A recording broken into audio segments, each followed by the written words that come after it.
Alright, hello folks, welcome back to another review and thoughts on. I'm just getting done watching We Have Always Lived in the Castle. 2018 film. It is based off the book and adapted for film. Now, I've not read the book, so I don't know how accurate it is to the book. I guess it must... They got like a lot of good reviews. But, yeah, it's directed by Stacie Passon. It stars Alexandra Daddario, if you know her from the Percy Jackson movies, Texas Chainsaw 3D. What was that movie? It was her in a bathing suit. It was a beach something. It was a remake of the TV show. But, it's with The Rock and Zac Efron. But, and it also stars Crispin as the uncle. And pretty much, the movie is about, two girls. One of them is, everybody in the, okay, so 6 years ago, apparently, Alexandra Daddario's character, Constance Blackwood, was convicted of murder of her family, of her dad and mom, and poisoning her uncle. Though he's alive, but pretty much it's just her it's just her and her 18-year-old sister Merricat Blackwood, who's 18.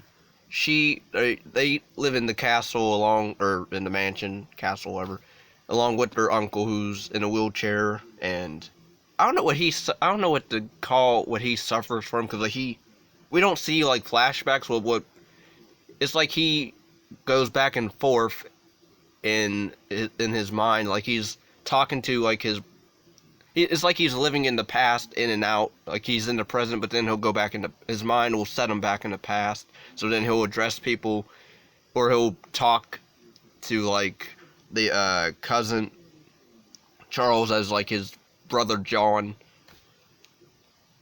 It's probably confused how I even made that. But yeah, pretty much, it's them. The movie starts out with them. It's a narration of Merricat, pretty much stating she's 18 and what she does, pretty much, and how she loves her sister Constance, and they have always lived in the castle. And now we don't really know much about the uncle. The uncle, Crispin Glover's character, Julian Blackwood, but I guess he's supposed to be like a writer or author, because he's like he's writing pretty much the whole crime thing about what happened to like his brother and sister-in-law or whatever. And like it's kind of sad because he's always constantly reminding the older sister of what happened, because like they're at dinner and like he'll be like, "So, Constance, do you think should I start at chapter 44 or 45 or whatever?" And then he'll like go into detail of like, it was a good summer night or whatever, or good warm night, when suddenly the poison or whatever. And like, because pretty much it is stated that, they were poisoned and that. And like, I guess Merricat would have been 12, I think, at the time. 6 years ago. It's like, because like then they mentioned like she was sent to her room without supper, and then you find out, she's a killer, because she is the one that poisoned the mom and dad. You find that out at the end. But I think in the book, if I'm correct, I think I heard you never really find that out. And also, but anyway. So the movie is weird because the way it's structured is always last Tuesday, last Wednesday, last Thursday, whatever.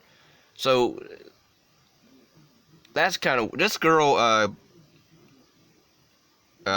Catherine or Mary Catherine Blackwood. She's crazy. I'm sorry. I don't know anybody who would sympathize hardcore with her at all, because I felt more for Alexandra, Constance's character.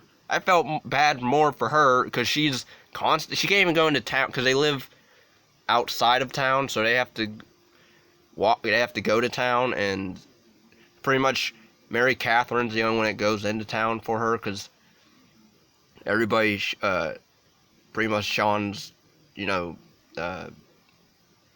the older sister, because they think they call them witches and make gossip about them. And one point during the ending, during the climax or whatever, the townspeople decide when there's a fire, hey, let's start stealing stuff and let's commit a crime, and let's commit murder. They don't really commit murder, but at the same time they see a fire in the house and then they decide, no, let it burn, and so the townspeople I didn't really care about, except for maybe there's at least a few nice people.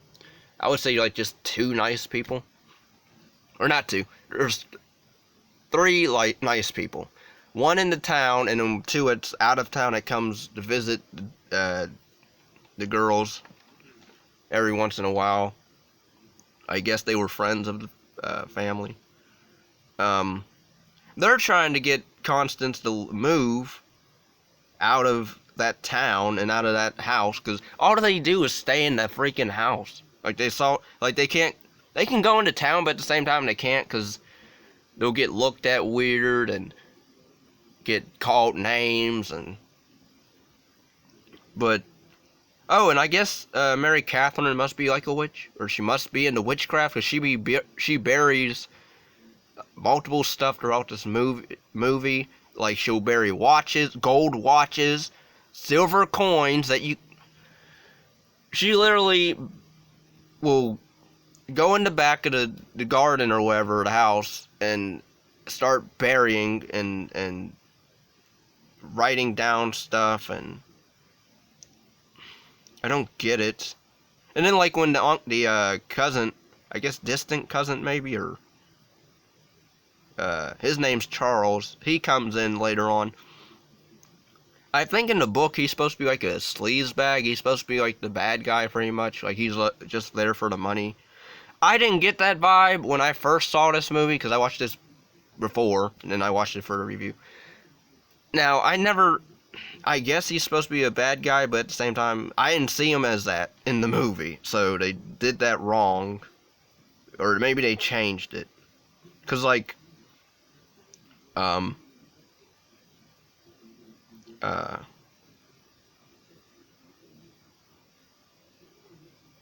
but yeah, he comes to visit. He's the only sensible person, mentally stable in that household, because Constance is always smiling and always well-mannered, and that's fine, but she's always letting Merricat do whatever she wants. She lets her literally bury money's worth of items, silver coins, watches, even though they can be using that to buy stuff and sell stuff. I don't get it. But yeah, and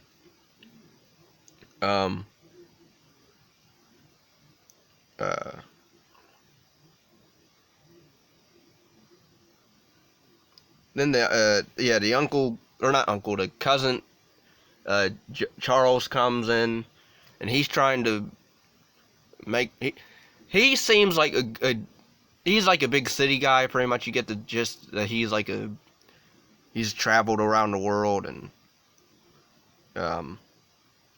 so he comes to visit his distant relatives, I guess, the last surviving Blackwoods, along with him.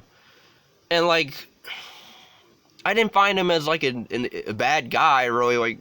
Maybe he was sort of rude but I'm more on his side because Merricat was like, you need to leave.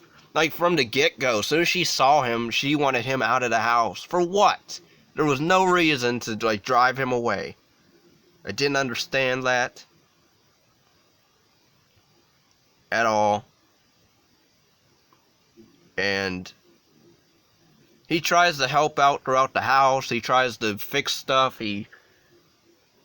I guess maybe just one scene where it's like a montage of him calling Constance constantly, like, for stuff to do or whatever. And so, like, I guess that was sort of, douchey. But then, because, like, she's really like a lifetime maid. Literally, they clean the house. It's hardly dirty. They have a little system I like that they do. Where she sends Merricat into town on Tuesdays and gets whatever they need and for the rest of the week. But really all they do is like clean the house and sit around, eat, and then get reminded of the bad memories of murder because of their uncle, who keeps reminding them of it when because I guess he's writing a book on it. But then he dies later on, because when the house is on fire, because Merricat decides, because she's mad, she's going to set the house on fire, I guess. And literally, I guess, kill the cousin, but at the same time going to kill your sister as well, but okay. And your uncle, because then your uncle dies, because I didn't understand that part. Why would he...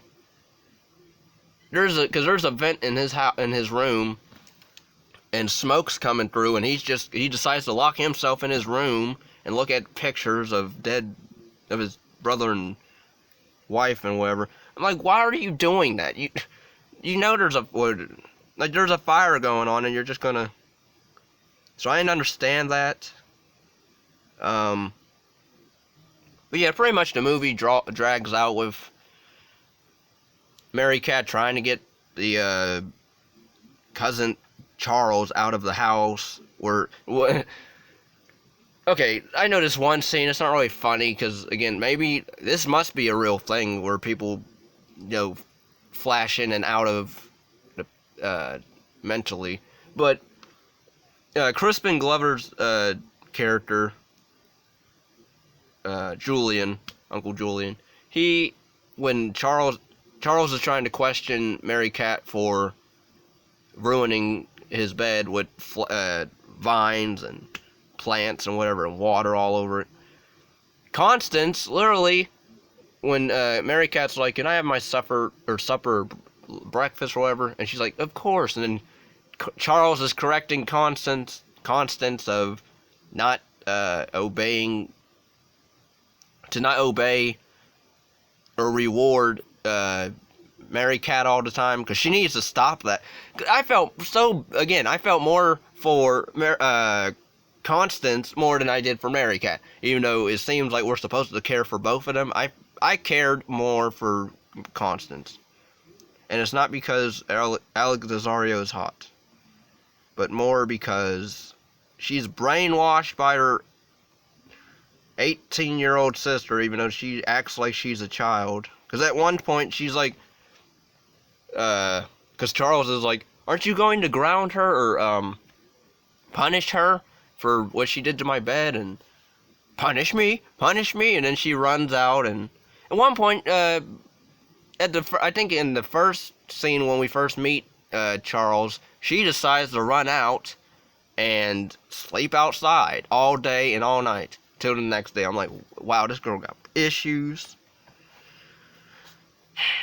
I mean, I get, okay, people in town hate you and all, but not everybody is like that. There's literally people, at least a couple, a man and a woman, they care about you, and you push them away. Like, I don't get it.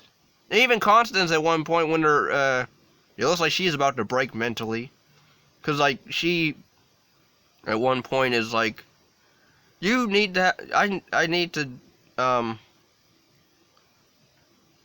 what was it?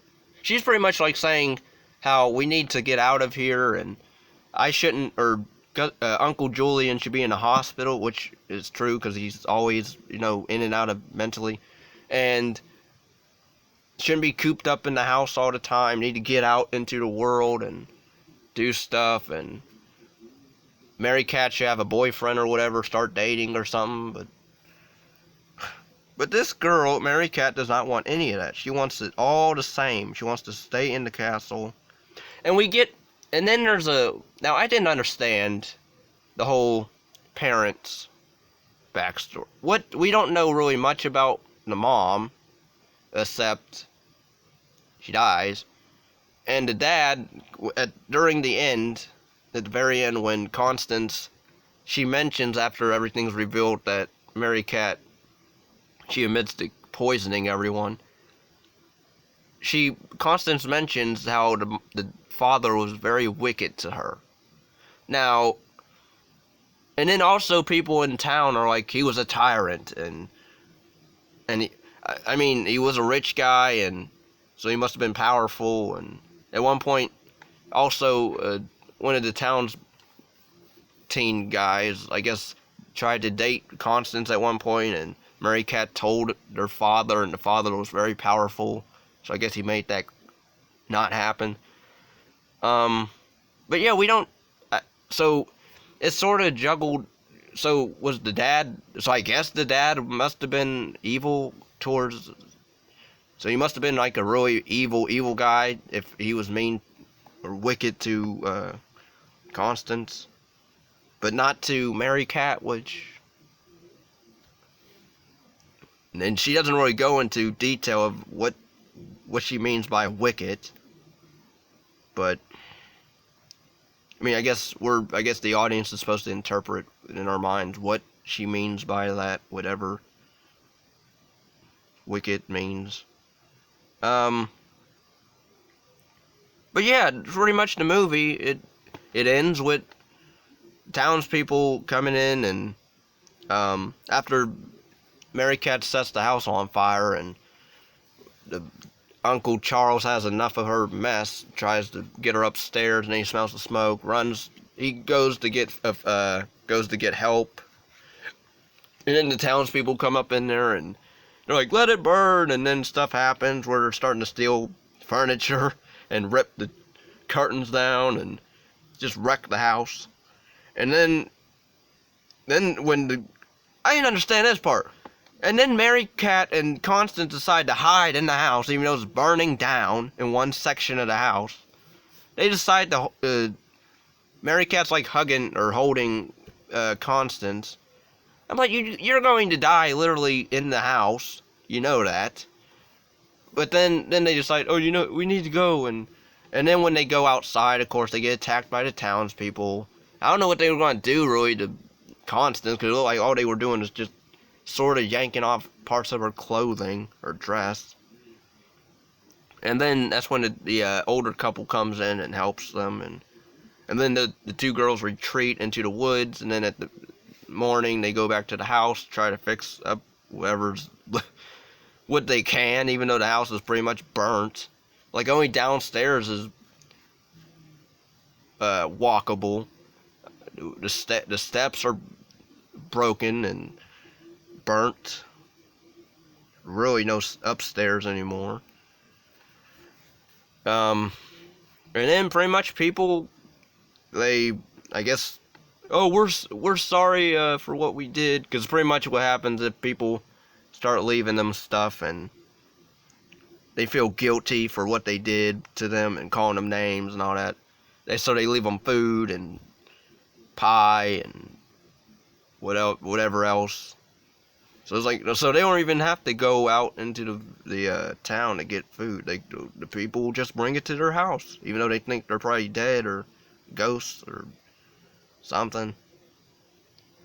And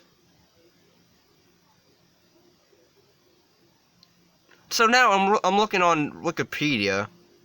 So I guess maybe the Charles guy kind of was for. I guess he was kind of for. I didn't get that. I'm sorry. I didn't get that he was really there for greed. It seemed like he was somewhat genuine about trying to help. But I'm reading here on Wikipedia where it says Charles returns once to try to renew his acquaintance with Constance, but she now knows his real purpose is greed and ignores him. The two sisters choose to remain alone and unseen by the rest of the world.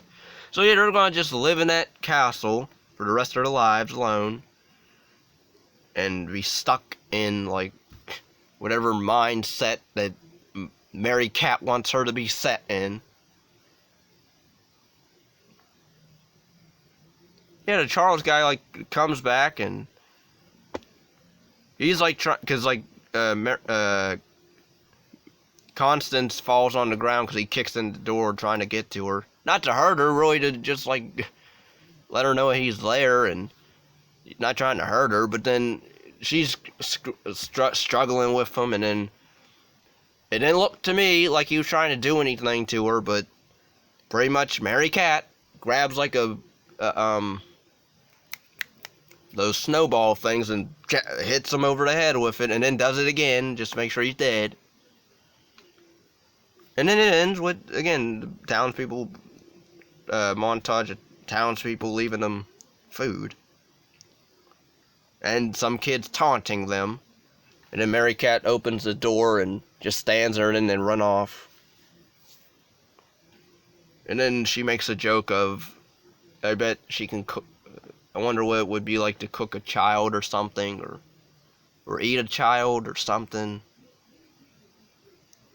And then Constance is like, I love you, Merricat, and then it just ends with Merricat staring, and then smiling, and then it cuts to black. You know, so again, I don't know, it's a drama, it's a mystery.